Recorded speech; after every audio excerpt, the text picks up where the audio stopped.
Okay, ಈ ಬಗ್ಗೆ ಮಾತನಾಡೋದಕ್ಕೆ ಖ್ಯಾತ ಆಗಮಿಕರು ಶೆಲ್ವಪಿಳ್ಳೈ ಅಯ್ಯಂಗಾರ್ ಅವರು ನಮ್ಮ ಜೊತೆ ಸಂಪರ್ಕದಲ್ಲಿದ್ದಾರೆ. ಸರ್ ನಮಸ್ತೆ. ನಮಸ್ಕಾರ ಸರ್. ನಮಸ್ಕಾರ. ನಮಸ್ತೆ.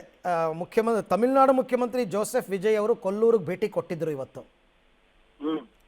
ಸೊ ಹಾಗಾಗಿ ಅಲ್ಲಿ ಅವರು ವಿಶೇಷವಾದ ಪೂಜೆಯನ್ನು ನೆರವೇರಿಸ್ತಾ ಇದ್ರು, ದೇವಿಯ ದರ್ಶನ ಪಡ್ಕೊಂಡು ಬಂದಿದ್ದಾರೆ. ಸ್ವಲ್ಪ ಈ ಗಣ್ಯರು ಅತಿಗಣ್ಯರು ಭೇಟಿ ಕೊಡ್ತಕ್ಕಂಥ ದೇವಸ್ಥಾನ ಹೇಗಿರುತ್ತೆ, ಪದ್ಧತಿಗಳು ಆಗಮದಲ್ಲಿ ಏನು ಹೇಳಿದೆ ಸರ್? ಮುಖ್ಯವಾಗಿ ಇದೊಂದು ಸ್ವಯಂ ವ್ಯಕ್ತ ಕ್ಷೇತ್ರ ಇರೋ ಹಾಗೆ ದೇವಿ ತಾನಾಗಿ ಸ್ವಯಂ ಆವಿರ್ಭವಿಸಿದಂತಹ ದೇವಿ ಅನ್ನೋದು ಅಲ್ಲಿನ ಸ್ಥಳ ಪುರಾಣಗಳಲ್ಲಿ ಇರುವಂತಹ ನಂಬಿಕೆ. ಆದಿಶಂಕರಾಚಾರ್ಯರಿಗೆ ತಾಯಿ ದರ್ಶನವನ್ನ ಕೊಟ್ಟರು, ಅವರೇ ಶ್ರೀಚಕ್ರದಲ್ಲಿ ಪ್ರತಿಷ್ಠಾಪನೆಯನ್ನ ಮಾಡಿದ್ರು ಅನ್ನೋದು ಅಲ್ಲಿನ ಸ್ಥಳ ಪುರಾಣ. ಅದಕ್ಕೇನೆ ಸ್ತೋತ್ರ ಬರುವಾಗ್ಲೇ ನಮಸ್ತೆ ಗರುಡಾರೂಢೆ ಕೋಲಾಸುರ ಭಯಂಕರಿ ಸರ್ವಪಾಪ ಹರೇ ದೇವಿ ಮಹಾಲಕ್ಷ್ಮಿ ನಮೋಸ್ತುತೆ ಅಂತ ಹೇಳಿ ಅಲ್ಲೇ ಮಾಡಿದ್ರು ಅನ್ನೋದು ಕೂಡ ಬರುವಂತಹ ಸ್ತೋತ್ರದಲ್ಲಿ ಬರೋದು. ಅಂದ್ರೆ ಕೋಲಾಸುರನನ್ನ ಸಂಹಾರ ಮಾಡಿದ್ರಿಂದ ಕೊಲ್ಲಾಪುರ ಅಂತ ಆಯ್ತು, ಕೊಲ್ಲೂರು ಮೂಕಾಂಬಿಕೆ ಅಂತ ಆಗಿದೆ. ಸೊ ಇಂತಹ ಪ್ರಕೃತಿಯ ಮಧ್ಯದಲ್ಲಿ ಇರುವಂತಹ ದೇವಸ್ಥಾನ ತಾಯಿ ತಾನಾಗಿ ಆವಿರ್ಭವಿಸಿದವರು. ಅಲ್ಲಿ ಕೇಳ್ಕೊಂಡ್ರೆ ಎಲ್ಲವೂ ಆಗುತ್ತೆ ಅಂತ ಲಕ್ಷಾಂತರ ಜನ ಕೋಟ್ಯಾಂತರ ಜನ ನಂಬ್ತಾರೆ. ಅವ್ರಿಗೆ ಆಗಿದೆ ನಿಜ. ಆದ್ರೆ ನಾವು ಹೇಳಿದಾಗೆ ಯಾವಾಗ ಸಮಾಜದಲ್ಲಿ ಗಣ್ಯ ವ್ಯಕ್ತಿಗಳಿಗೆ ಏನಾದ್ರೂ ಆದಾಗ ಅದು ಜನರ ಸಾಮಾನ್ಯ ದೃಷ್ಟಿಗೆ ಬರುತ್ತೆ. ಎಷ್ಟೋ ಜನಕ್ಕಾಗಿರುತ್ತೆ, ಅದೆಲ್ಲ ಬರಲ್ಲ. ಸಾಮಾನ್ಯ ಇವಾಗ ನೋಡಿದ್ರೆ MG ಚಿನ್ನದ ಖಡ್ಗವನ್ನು ಕೊಟ್ಟಿದ್ದಾರೆ. ಹಿಂದಿನ ಮುಖ್ಯಮಂತ್ರಿಗಳಾದಂತಹ ಜಯಲಲಿತಾ ಅವರು ಕೂಡ ಬೇಕಾದಷ್ಟು ಸೇವೆಗಳನ್ನು ಮಾಡಿದ್ದಾರೆ. ಪ್ರಸಿದ್ಧ ಗಾಯಕ ಯೇಸುದಾಸರವರು ಅಲ್ಲಿ ಬಂದು ಪ್ರತಿ ಸಲಾನು ಅಲ್ಲಿ ನಡ್ಕೊಳ್ತಾರೆ. ಆ ದೇವಸ್ಥಾನಕ್ಕೆ ಕಲೆ, ವಾಸ್ತುಶಿಲ್ಪ ಮತ್ತು ಮೊದಲೇ ಕಲೆ ಅನ್ನೋದು ಫಿಲಿಮ್ ಅಲ್ಲಿ ಇರ್ಬೋದು, ಸಂಗೀತ ಇರ್ಬೋದು, ಸಾಹಿತ್ಯದಲ್ಲಿರ್ಬೋದು, ಇವ್ರಿಗೆಲ್ಲ ಒಳ್ಳೇದಾಗುತ್ತೆ ಅನ್ನುವಂತಹ ನಂಬಿಕೆ.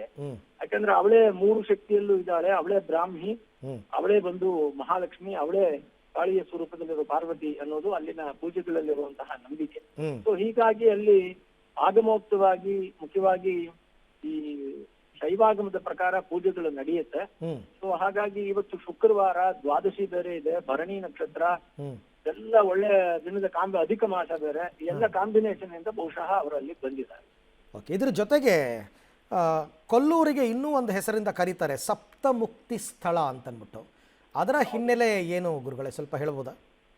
ಅಂದ್ರೆ ಅಲ್ಲಿ ಪರಶುರಾಮ ಕ್ಷೇತ್ರ ಅಂತ ಒಂದು ನಂಬಿಕೆ. ಅಲ್ಲಿ ಕರಾವಳಿಯ ಭಾಗಗಳಲ್ಲಿ ಒಂದಷ್ಟು ಕ್ಷೇತ್ರಗಳನ್ನ ಮುಖ್ಯ ಕ್ಷೇತ್ರಗಳು ಅಂತ ಮಾಡಿದ್ದಾರೆ. ಅಲ್ಲಿಗೆ ಹೋಗಿದ್ರೆ ಆದ್ರಿಂದ ಅಲ್ಲಿ ಅದು ಕರಾವಳಿಯ ಕ್ಷೇತ್ರಗಳು. ಮುಖ್ಯ ಕ್ಷೇತ್ರ ಭಾರತದಲ್ಲಿ ಬಂದು ಅಯೋಧ್ಯ, ಮಥುರಾ, ಮಾಯಾ, ಕಾಶಿ, ಕಾಂಚಿ, ಅವಂತಿಕಾ ಅಂತ ಹೇಳುವಂತಹ 7 ಪುರಿ, ದ್ವಾರಾವತಿ ಚೈವ ಸಪ್ತೈತೆ ಮೋಕ್ಷದಾಯಿಕ ಅಂತ ಇಡೀ ಭಾರತದಲ್ಲಿ ಬಂದಿರೋದು. ಬಟ್ ಅಲ್ಲಿನ ಕ್ಷೇತ್ರಗಳಲ್ಲಿ ನೋಡಿದ್ರೆ ಅಲ್ಲಿ ಕರಾವಳಿಯ ಕ್ಷೇತ್ರಗಳಲ್ಲಿ ಒಂದಷ್ಟು ಪ್ರಸಿದ್ಧವಾಗಿರುವಂತಹ ಕ್ಷೇತ್ರಗಳಲ್ಲಿ ಇದು ಕೂಡ ಒಂದು ಸಪ್ತಮುಕ್ತಿ ಪ್ರದೇಶ ಅಂತ ಹೇಳ್ತಾರೆ. ಅಲ್ಲಿಗೆ ಹೋದ್ರೆ ಸಾಕು ಮುಕ್ತಿ ಸಿಗುತ್ತೆ, ಯಾಕಂದ್ರೆ ದೇವಿಯಲ್ಲಿ ಸಾಕ್ಷಾತ್ತಾಗಿ ಆವಿರ್ಭವಿಸಿದಾಳೆ ಅನ್ನುವಂತಹ ನಂಬಿಕೆ ಇರೋದ್ರಿಂದ ಅಲ್ಲೇ ಪಕ್ಕದಲ್ಲಿ ಸೌಪರ್ಣಿಕಾ ನದಿ ಕೂಡ ಇರೋದ್ರಿಂದ ಅದು ದೇವಿಯ ಅನುಗ್ರಹ ಆದವರಿಗೆ ಮತ್ತೆ ಜನ್ಮವಿಲ್ಲ ಅನ್ನುವಂತಹ ನಂಬಿಕೆಗಳು ಕೂಡ ಅಲ್ಲಿದೆ. ಶಕ್ತಿಪೀಠ ಅಂತ ಯಾಕೆ ಕರೀತಾರೆ ಗುರುಗಳೇ? ಇದು ಅಲ್ಲಿ ಶಕ್ತಿ ಸಾಕ್ಷಾತ್ ಪೂಜೆ ನಡೀತಾ ಇದೆ. ಆ ಪೂಜೆಯಲ್ಲಿ ಶಕ್ತ್ಯಾತ್ಮಕವಾಗಿ ನಡೆಯುವಂತಹದ್ದು. ಅಂದ್ರೆ ಅಲ್ಲಿನ ಪ್ರಧಾನ ದೇವತೆಯೇ ಅಲ್ಲಿ ಪುರುಷ ದೇವತೆ ಅಲ್ಲ, ಸ್ತ್ರೀ ದೇವತೆನೇ ಅಲ್ಲಿ ದೇವತೆ. ಯಾರು ಆ ಸ್ತ್ರೀ ದೇವತೆ ಅಂತ ಕೇಳಿದ್ರೆ ಅವಳು ಮಹಾಲಕ್ಷ್ಮಿ. ಆದ್ರೆ ಅಲ್ಲಿ ಪೂಜೆ ನಡೆಯುವಂತಹದ್ದು ಬಂದು ತ್ರಿಶಕ್ತ್ಯಾತ್ಮಕವಾಗಿ. ಅಂದ್ರೆ ಅವಳೇ ಮಹಾಕಾಳಿ, ಮಹಾಸರಸ್ವತಿ, ಮಹಾಲಕ್ಷ್ಮಿ ಸ್ವರೂಪದಲ್ಲಿ ಪೂಜೆಗಳು ನಡೆಯೋದ್ರಿಂದ, ಪಿಂಡಿಕಾ ರೂಪದಲ್ಲಿ ಶ್ರೀಯಂತ್ರಕ್ಕೆ ಪೂಜೆ ನಡೆಯೋದ್ರಿಂದ ಅದು ಶಕ್ತಿ ಕ್ಷೇತ್ರವಾಗುತ್ತೆ. ಸಾಮಾನ್ಯವಾಗಿ ನಮ್ಮ ಶಕ್ತಿಪೀಠಗಳು ಅಂದ್ರೂ ಕೂಡ ನಮ್ಮ ಭಾರತದಲ್ಲಿ ಬೇರೆ ಬೇರೆ ಶಕ್ತಿಪೀಠಗಳ ನಿರ್ಣಯ ಇದೆ. ಯಾಕಂದ್ರೆ 18 ಶಕ್ತಿಪೀಠಗಳಲ್ಲಿ ಒಂದಾಗಿರ್ಬೇಕು ಅನ್ನುವಂತಹದ್ದಕ್ಕೆ ಬೇಕಾದಷ್ಟು ಪುರಾಣಗಳಲ್ಲಿ 18 ಶಕ್ತಿಪೀಠ ಹೇಳಿದೆ. ಆದ್ರೆ ಅದು 18 ಶಕ್ತಿಪೀಠದಲ್ಲಿ ಅದು ಒಂದಲ್ಲ. ಆದ್ರೆ ಬೇರೆ 52 ಶಕ್ತಿಪೀಠಗಳು, ಹಾಗೆಯೇ 108 ಶಕ್ತಿಪೀಠಗಳು ಅಂತ ಇನ್ನೊಂದು ಲಿಸ್ಟ್ ಇದೆ ಪುರಾಣಗಳಲ್ಲಿ.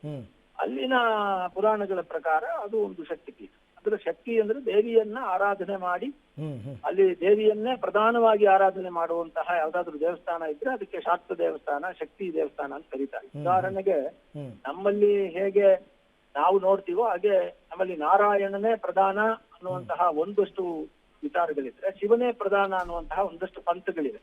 ಅದನ್ನ ವೈಷ್ಣವ ಪಂಥ, ಅದೇ ತರ ಶೈವ ಪಂಥ ಅಂತ ಕರಿತೀವಿ. ಆದ್ರೆ ಶಕ್ತಿಯೇ ಪ್ರಧಾನವಾದವಳು ಅಂತ ಕರೆಯುವಂತಹ ಒಂದು ಪಂಥವು ಕೂಡ ಭಾರತದಲ್ಲಿದೆ. ಅದನ್ನ ಶಕ್ತಿ ಪಂಥ ಅಂತ ಕರಿತೀವಿ. ಅಂದ್ರೆ ದೇವಸ್ಥಾನವೇ ಪೂರ್ತಿ, ದೇವಸ್ಥಾನದಲ್ಲಿ ಪ್ರಧಾನ ದೇವತೆ ಯಾರು ಅಂತ ಕೇಳಿದ್ರೆ ಈಗ ನೀವು ತಿರುಪತಿಗೆ ಹೋದ್ರೆ ವೆಂಕಟರಮಣನೇ ಪ್ರಧಾನ, ಆದ್ರೆ ಪದ್ಮಾವತಿ ಹತ್ರ ಹೋದ್ರೆ ಅಲ್ಲೊಂದು ದೇವರು ವೆಂಕಟರಮಣ ಇದೆ ಪಕ್ಕದಲ್ಲಿ, ಆದ್ರೆ ಪದ್ಮಾವತಿನೇ ಪ್ರಧಾನ ಅಲ್ಲಿ. ಹೌದೌದು. ಅದೇ ತರ ಈ ದೇವಸ್ಥಾನದಲ್ಲಿ ಕೊಲ್ಲೂರು ಮೂಕಾಂಬಿಕೆ ದೇವಸ್ಥಾನದಲ್ಲಿ ಯಾರು ಪ್ರಧಾನ ಅಂತ ನೀವು ಕೇಳಿದ್ರೆ ಕೊಲ್ಲೂರು ಮೂಕಾಂಬಿಕೆನೇ ಪ್ರಧಾನ, ಶಿವ ಪ್ರಧಾನ ಅಲ್ಲ ಇಲ್ಲಿ. ಆದ್ರಿಂದಾನೇ ಇದು ಶಕ್ತಿ ಪೀಠ, ಶಕ್ತಿಯ ದೇವಸ್ಥಾನ, ಇದು ಅವಳ ದೇವಸ್ಥಾನ ಇದು. ಸೊ ಏನು ಮನೋಕಾಮನೆಗಳಿರುತ್ತೆ ಅದೆಲ್ಲವೂ ಕೂಡ ಈಡೇರುತ್ತೆ ಅಂತಕ್ಕಂಥ ನಂಬಿಕೆ. ಅಲ್ಲಿ ಇವಾಗ ಏನಾಗಿದೆ, ನಂಬಿಕೆ ಒಂದು, ಎರಡನೇದು ಬಹಳಷ್ಟು ಜನಕ್ಕೆ ಇದರದ್ದು ಪ್ರಾಯೋಗಿಕವಾಗಿ ಪ್ರಾಕ್ಟಿಕಲ್ ಆಗಿ ಅವರು ಕೂಡ ಅದನ್ನ ನೋಡ್ತಾ ಇದ್ದಾರೆ. ಇವಾಗ ನನಗೆ ಕೆಲವರ ಮಾಹಿತಿ ಪ್ರಕಾರ, ಕೆಲವು ಸುದ್ದಿ ಮೂಲಗಳ ಪ್ರಕಾರ ಇವರ ಮನೆತನದವರು ಈ ಹಿಂದೆನೆ ಪ್ರಾರ್ಥನೆಗಳನ್ನ ಮಾಡಿದ್ರು, ಆ ಪ್ರಾರ್ಥನೆ ಫಲಿಸಿದ್ರಿಂದಾನೇ ಇವತ್ತು ಬಂದಿದ್ದಾರೆ ಅನ್ನೋದು ಇನ್ನೊಂದು ಮಾಹಿತಿ. ಅದಿರ್ಬೋದು, ಗೊತ್ತಿಲ್ಲ. ಯಾಕಂದ್ರೆ ಈಗ ನಾವು ಅದು ಆಗುತ್ತಾ ಇಲ್ವಾ ಅಂತ ಕೇಳೋದು ಆ ಭಕ್ತನಿಗೆ ಬಿಟ್ಟಿದ್ದು. ನಾವು ಉದಾಹರಣೆಗೆ ನಾನು ಇನ್ನೊಂದು ಹೇಳ್ಬೇಕಿಲ್ಲಿ, ಎಷ್ಟು ಔಚಿತ್ಯವೋ ಸರಿ ಇಲ್ಲ, ಆದ್ರೆ ಹಾಸನಾಂಬೆ ಹತ್ರ ಖಡ್ಗಮಾಲಾ ಸ್ತೋತ್ರದಲ್ಲಿ ಪೂಜೆಯನ್ನ ಮಾಡಿದ್ರು ನಮ್ಮ ಮಾನ್ಯ ಮುಖ್ಯಮಂತ್ರಿಗಳು. ಅವರು ಈಗ ಮುಖ್ಯಮಂತ್ರಿಗಳಾಗಿದ್ದಾರೆ. ಖಡ್ಗಮಾಲಾ ಸ್ತೋತ್ರದ ಒಂದು ನಡೆದಿತ್ತು ಅನ್ನೋದು ಅವತ್ತು ಎಲ್ಲ ನಿಮ್ಮ ಮಾಧ್ಯಮಗಳಲ್ಲೂ ಈಗ ಆ ಖಡ್ಗಮಾಲಾ ಸ್ತೋತ್ರವನ್ನು ಓದಿದವ್ರಿಗೆಲ್ಲ ರಾಜ್ಯ ಪ್ರಾಪ್ತಿ ಆಗುತ್ತಾ ಅಂತಂದ್ರೆ ಅದು ಕಷ್ಟ. ಆದ್ರೆ ಇವರಿಗೆ ಅದು ಪ್ರಯೋಜನ ಆಗಿದೆಯಲ್ಲ, ಇವಾಗ ಮುಖ್ಯಮಂತ್ರಿಗಳಾಗಿದ್ದಾರಲ್ಲ. ಹಾಗೆ ವಿಜಯ್ ಅವರಿಗೂ ಕೂಡ ಹಿಂದೆ ಯಾವುದೋ ಒಂದು ಪ್ರಾರ್ಥನೆಯನ್ನು ಮಾಡಿದ್ರು.